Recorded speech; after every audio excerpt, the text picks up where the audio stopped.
Hi everyone, today's grammar and clarity tip is to do with interrogative pronouns. Interrogative pronouns come up a lot.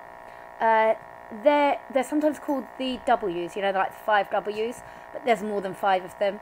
They're the words that when you're asking a question, they tell the person who is listening to you what you are talking about and what information you want.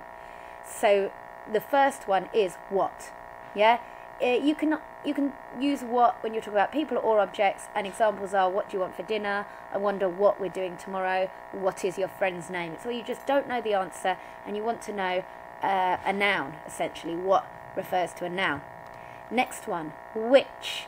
Which is where you have a choice. So you might say, which colour do you prefer? And then you're offering them a choice of 2. Which of these ladies is your mother? And there's several ladies there. It's which is where you've got a choice. Whom and who. A lot of people try and sound posh by using whom when they should use who.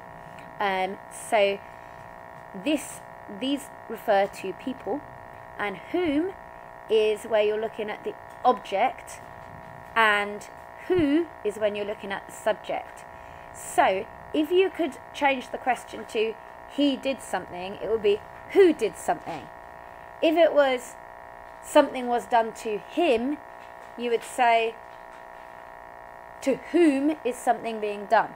Yeah? The easiest way I find is to phrase them like this. So for who, if you have a direct question, who is that? Who is driving the car? I'm wondering who will be at the party. Who is going to take out the trash? For whom, I turn it into a passive voice, and it will only work if it's whom. For whom will you vote? To whom should you call? With whom do you live? Yeah? So that only works with whom. Yeah?